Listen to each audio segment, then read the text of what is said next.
So there's an awful lot of hype. You think you need something when you actually don't. And I think that can cause real problems for businesses who don't manage to work out the right thing from the hyped thing. This podcast encourages and empowers you to create your own unique real story, develop your own unique real statement, and discover your own unique real self. The power is yours. Good morning, Chloë Thomas. Previously, episode 682 of the 12-Minute Convos podcast. It's been just 2 years, 10 months, 29 days, 18 hours since we last had a recorded conversation. If I get a good night's sleep, I wake up feeling positive, and I find you have to feel positive about things to be able to get on with life in general. And I feel kind of capable and on my game and ready for whatever the day throws at me. That was then, this is now. Chloë Thomas, how are you doing today? I'm good. I can't believe it's been 2 years though. That's kind of crazy. It feels as though it was probably like last month, right? Yeah, it does. It's lovely to be talking to you again. Yeah, same here as well. Now, when we last spoke, oh my, you were at the beginning of your podcast, right? Mm-hmm. Now you're all the way to 236 at the time that we're recording this. Yeah. Have you gone back at any point and listened to your first episode and how you sound today? No. Oh my. No, I haven't. Wow. Yeah, I do not like to do it, but you should, because, my friend, you have gotten really, really, really good at what you do. I got to listen to that conversation. That company was doing over 670 million using e-commerce systems. And you should hear Chloë navigate that conversation. You know what you speak about when you speak about e-commerce now, don't you? I do. Yeah, it's been 15 years in this industry. So, yeah, and I'm lucky enough these days to chair many of the biggest e-commerce events in the UK. So my question asking skills get put to the test on a regular basis and not just on the podcast. That's wonderful. But when we did speak, I remember you were trending in that direction because Power Retail named you one of the top 10 e-commerce commentators, right? So you were trending. So it's great to see that you've continued what you're doing. How does it make you feel when you're looking back? Now that I'm bringing the reflection directly to you, how does it make you feel to see what has been accomplished? It's kind of crazy, really. I think if you said to me when I first started the podcast, would it really bring this? And, you know, during that time as well, I also sold my marketing agency. And was I going to survive post that and doing things on my own and everything? And it's kind of crazy to look back and see how it's all come together. A wise friend of mine told me of a quote, and I can never remember whose quote this is, but it's that we experience life forwards, but we learn it backwards. And I always find when you look back, you see things, that makes complete sense. Whereas at the time, you're just kind of crazily running and taking what opportunities came your way. And you look back and you go, there's actually quite a nice pathway there. Not that I saw it at the time. But yeah, it's kind of mind blowing. Well, you know, I think within the conversation of e-commerce and the principles that you cover, it's so applicable across multiple facets of life. Would you agree with that as well? Yeah, I would. It reminds me of, I often get asked the question, how do you keep track? Because so much changes in e-commerce all the time. And actually, very little changes in e-commerce at the fundamentals level of it all.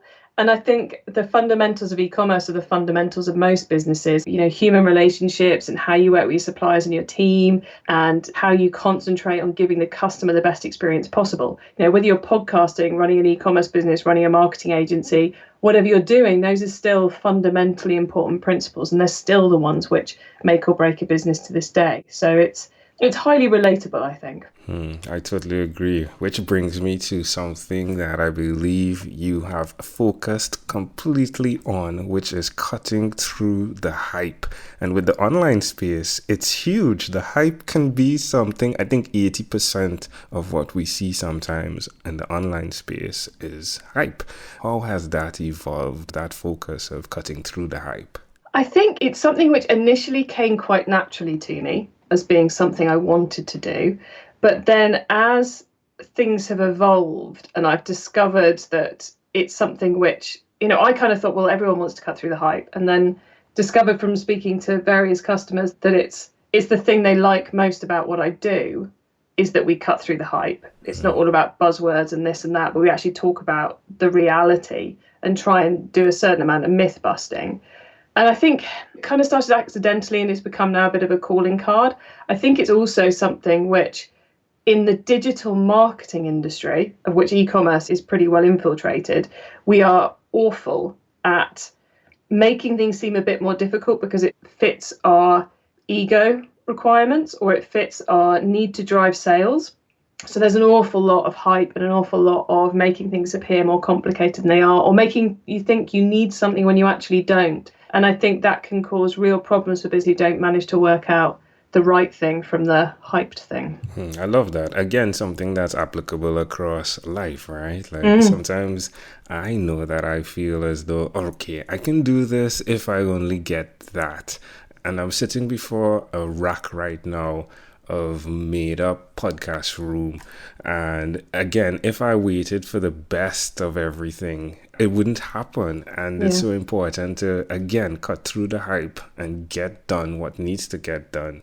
Which brings me to the conversation. When we last spoke, I know you were doing mastermind groups. How are you serving individuals who want to learn more in the e-commerce space? Well, currently I'm not doing mastermind groups because I found that it wasn't a way in which I could help the individuals as well as I could do via other means. And it wasn't a way of helping as many people as possible, which I've certainly found in the last couple of years, more and more, what I want to do is to help hundreds and thousands of people, not tens and twenties of people. So these days, most people get my help via my books or via the podcast. And then I have a handful, and I'm literally talking less than 5 companies for whom I either do very, very high level work or very intense work, so act as something of a virtual marketing director, or I do coaching, which usually takes the form of a half-day dive into what they're up to and what they should be doing to help them set the right track for the next few months. So it's very much on the advice side of things. And I'm not ruling out doing a mastermind again in the future, but currently it's not the best option for the business. But I do often get distracted when I hear other people's case studies of how great their mastermind is. But I'm trying to stay on track, end up getting distracted by the hype myself. I think the cost that the mastermind goes for will determine the level within the corporate space of who pays for it. And then your influence as well can go across many from the influence that they can achieve as well. And that's just my polite suggestion in there. Now, I know about the customer persuasion book. Is there another? There are 5 in total. Oh my! And there's about to be 6. So the 5 that exist as we're talking is e-commerce master plan, which is the very first one, which is all about e-commerce strategy. E-commerce delivery, which is strangely enough about delivery strategy, so how you get your parcels out there. Then there is one that's all about B2B e-commerce marketing, so that's for wholesalers and those selling to other businesses. And then there is customer persuasion, and there is also e-commerce marketing, which has always been the bestseller of my books. And I've just done a complete rewrite of it. It's about twice as long as it was. There's about an extra 8 or 9 chapters in there now. And as we talk today, I have just signed off the cover, and the text is very close to being signed off as well. Wow, and it goes live in November. So that I'm very excited about at the moment. That's wonderful. Congratulations. Thank you. I'm glad to hear that. Now, for those listening, where's the best place for them to connect with you? If you head to ecommercemasterplan.com, you will find out about everything I'm up to, and you can find ways to get in touch with us there. If you want to contact me directly, then LinkedIn or Twitter are the best places to go, and you can find me quite easily just by searching on Chloë Thomas. Another principle of e-commerce is things that live, and as quickly as they exist, they die, which brings the humanity aspect of us who as well live, and as quickly as we exist, we die. On a more serious note, what about that conversation? How do you interact with the conversation of the possibility that Chloë could die today or tomorrow? Really, really interesting question. And it's something I mull over quite a bit. And I think as someone running a one-person business, it's something which you have to think about is in this days of content, when I'm not here anymore, I'm traveling off to London tomorrow, the train crashes and that's it, game over, then there's still going to be podcasts out there. There's still podcasts that haven't even been released yet. There's still a book that's pretty much ready to be released, all of which I know will help people. And I would certainly want them to still go out there, any content that's waiting to be released. But then what happens after that point, especially when you're the only person in the business, it's how do you kind of set it up so someone can actually access things? The number of passwords and things that we all store in our heads.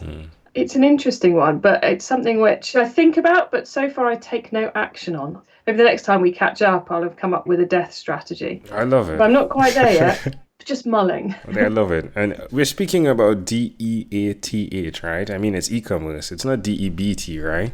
I'm joking. I'm obviously joking.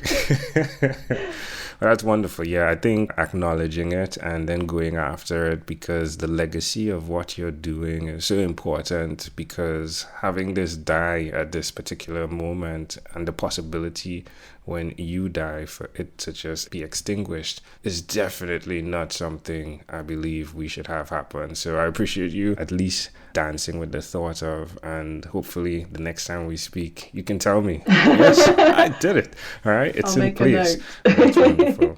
That's great. Well, Chloë, this has been such of a great pleasure. It's both motivational and inspirational to come back in here and have a conversation with you and hear that you have not given up. I didn't think you would, though, from the first conversation. You're the person, again, that cuts through the hype. So thank you for all that you're doing. In closing, is there anything else you'd like to share with our amazing audience? Then just to say that if you want to grab a copy of my new book, eCommerce Marketing, then head over to eCommerceMarketingBook.com. It's going to be available on ebook, paperback and audiobook. Audiobook's coming out in December. So you can head over there and get a couple of chapters for free and some other guidance. So eCommerceMarketingBook.com. eCommerceMarketingBook.com. Chloë Thomas, again, thank you for being on What is Inspired by 12-Minute Convos with Angel Jones. This podcast is produced by Pod Edits. Visit podedits.com for professional podcast publishing.